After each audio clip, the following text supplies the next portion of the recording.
안녕하세요. 삼만달러 작가 이주선입니다. 어제 비가 엄청 많이 내려가지고 이게 이만저만 온 비가 아니다 보니까 아침에 나가봤더니 온 세상을 깨끗하게 물 청소를 한 느낌이 들었어요. 물론 어제 비가 하도 많이 와서 지금 뭐 어떤 공원 같은 데 가보면 좀 이렇게 보수 작업이 이루어지고 있더라고요. 물론 이제 그거는 비가 내리는 거는 뭐 우리가 막을 수 없는 일이기 때문에 또 그런 일도 있지만 이런 먼지가 깨끗하게 청소가 돼 가지고 되게 좋은 점이 있더라고요. 우리는 항상 긍정적인 면을 보는 게 좋잖아요. 오늘 같이 나누고 싶을 때 짠! 긍정적인 사람의 힘입니다. 우리가 긍정적인 사람에 대해서 그 매력을 느끼는 건 여러분이 말씀 안 드려도 다 아실 거예요.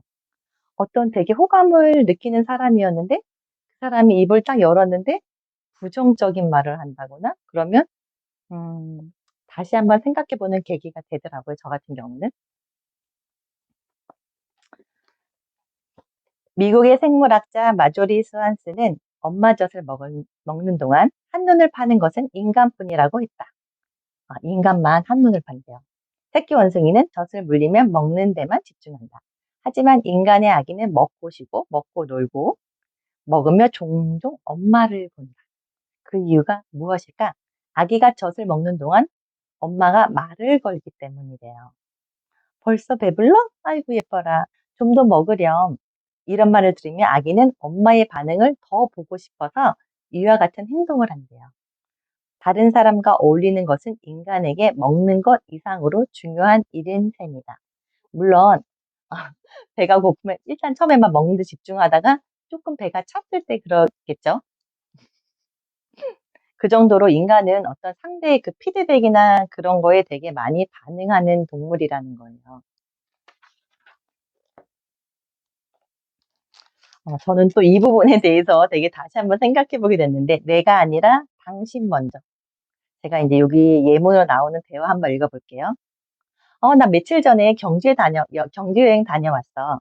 어, 나도 지난주 경주에 다녀왔는데, 가서 불국사 주변 거닐었어.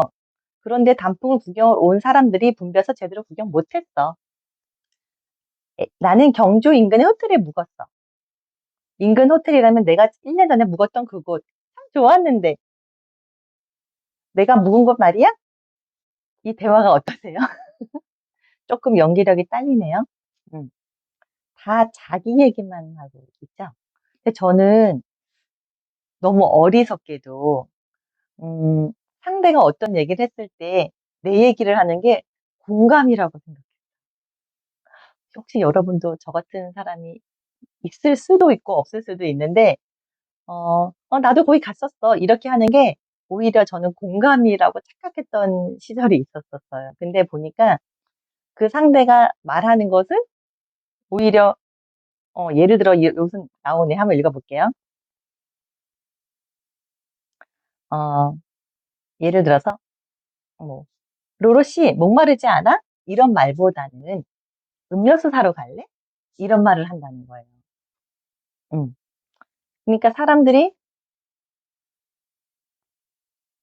보면 어떤 질문형 그 얘기보다 그 상대를 위하는 그런 말에 그 사람에 대해서 되게 호감을 갖고 긍정을 느낀다는 거예요. 예를 들어 이렇게 말을 하래요. 어, 휴가에서 복귀한 동료가 이렇게 말을 건네는 거예요. 잘 다녀왔어? 유럽에 다녀왔다고 했지? 어디 갔었어? 이탈리아? 좋았겠다. 점심에 나랑 같이 할래? 휴가에서 어떤 일 있었는지 듣고 싶어.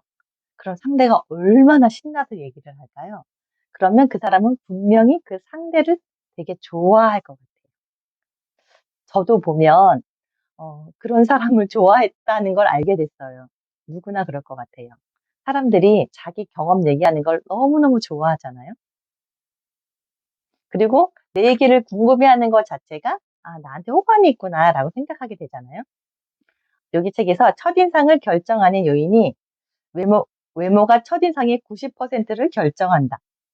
맞죠. 우리는 외모라는 게 예쁘다, 잘생겼다, 뭐 그런 부분도 있지만 그 사람의 복장이나 뭐 태도, 뭐 말투 이런 것도 되게 중요하다는 걸 다 알고 계실 거예요. 근데 외모만큼 그 시각적인 것만큼 중요한 게 청각인데 여기서 말하는 거는 상대가 무엇을 말했는지보다는 어떻게 말했는지가 다 기억에 남는다는 거예요. 제가 한 30살? 뭐 이런 시절에 그때 한참 막 혈액형에 대해서 되게 유행했을 때가 있었어요. 근데 저는 이건 개인적인데 저는 A형 남자랑 잘 안 맞더라고요, 제가 만나 보니까. 그래서 저는 사람을 만나면 "혈액형이 뭐예요?" 이걸 물어봤었었어요. 지금 보면 참 어리석은데 어쨌든 그때는 그랬었는데 사람들의 반응이 어땠는지를 말하고 싶어요. 제가 만약에 뭐 그 사람이 자기가 A형이라고 말하면 나 A형 별론데." 전 이렇게 바로 맞받아쳤어요. 너무 이상한 성격이죠? 근데 그렇게 말하면 상대가 저는 O형 같은 A형이에요." 이렇게 말하면 오히려 더 찌질해 보이더라고요. 근데 어 좀 제가 그때 약간 되게 놀랐던 대답을 하는 사람이 있었어요. 어떻게 말했는지 아세요? 제가 "혈액형이 뭐예요?" 그랬더니 A형이라고 하는 거예요. 그래서 내가 저는 A형 좀 별로예요." 또 그렇게 말을 했거든요. 그랬더니 상대가 "에이, A형의 좋은 면도 좀 봐 주세요. 좋은 면도 많잖아요." 이렇게 말을 하는 거예요. 사실 A형들이 보면 뭐 책임감도 높고 꼼꼼하고 뭐 진짜 여러 가지 좋은 점이 많은데 그거를 말하는 순간 정말 그 사람이 달리 보였었어요. 그래서 '되게 자신감 넘치는 성격이구나.' 이런 생각을 했었거든요. 그만큼 같은 대답인데 그 사람이 어떻게 말하냐 하느냐가 중요하다는 거를 저는 그때 정말 느꼈거든요. 여러분 어떤 경험을 갖고 계신가요? 오늘 이 책에 대해서 같이 나눠 봤고요. 오늘 또 같 영상 함께 해 주셔서 감사합니다. 여러분 또 만나요. 안녕.